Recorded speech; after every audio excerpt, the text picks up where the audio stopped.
ఇక డీటెయిల్స్ చూస్తే ఏపీలో పేదరిక నిర్మూలన కోసం P4 కార్యక్రమాన్ని తీసుకువచ్చినట్లు తెలిపారు సీఎం చంద్రబాబు. P4 అమలు కార్యక్రమాన్ని ప్రారంభించిన ఆయన బంగారు కుటుంబాలు మార్గదర్శకులతో ముఖాముఖి నిర్వహించారు.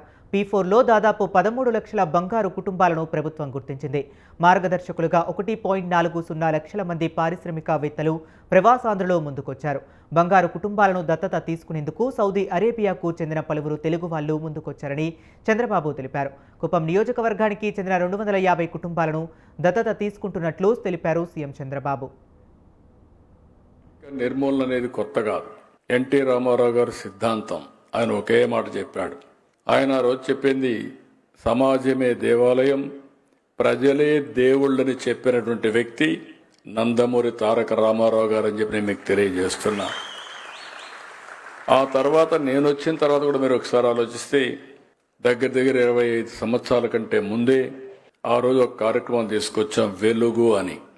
ఆ వెలుగు కార్యక్రమం యొక్క ముఖ్యమైన ఉద్దేశం పేదరిక నిర్మూలన. అలాంటి అనేక కార్యక్రమాలు తీసుకొని మనం ముందుకు పోయాం. ఈ దేశంలో ఇంకొక పక్క మీరు గుర్తుపెట్టుకోవాల్సిన అవసరం ఉంది. పేదవాళ్ల కోసం, కష్టపడేదాని కోసం చాలా మంది శ్రమ చేశారు.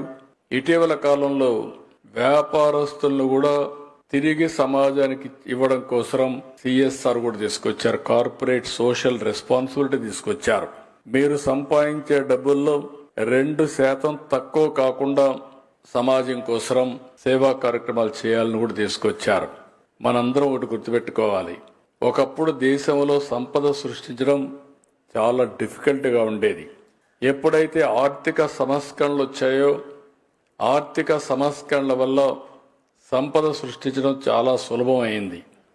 నేను ఆ రోజు విదేశ విద్య ప్రారంభిస్తే అప్పుడు ఒక 10 లక్షల రూపాయలు ఇస్తే అది గుర్తుపెట్టుకొని మళ్ళీ సమాజానికి ఏ విధంగా తిరిగి ఇవ్వాలి అని ఈరోజు ఇక్కడికి వచ్చి వారికి తగిన విధంగా చేయడానికి అంకితమయ్యారు. ఇవన్నీ చూసినప్పుడు ఒక చరిత్ర. నేను కూడా సుదీర్ఘమైన రాజకీయంలో మీరందరూ గుర్తుపెట్టుకోవాల్సిన అనేక కార్యక్రమాలు చేశాం.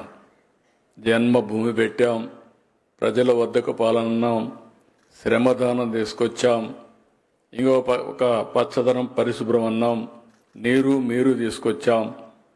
అదే మరి సాగునీటి సంఘాలు, ఇలాంటి డాక్రా సంఘాలు, మెప్మా సంఘాలు ఇవన్నీ తీసుకొచ్చాం.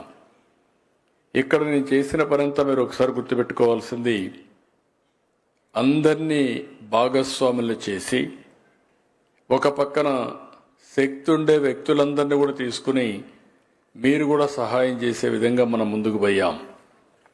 పేదవాళ్ళ సమస్యల మీద చూశారు. ఇప్పుడే మన కళ్ళ ముందర కనపడ్డారు. ఇంటర్మీడియట్ పాస్ అయింది అమ్మాయి, చిన్నప్పుడే పెళ్లి చేశారు.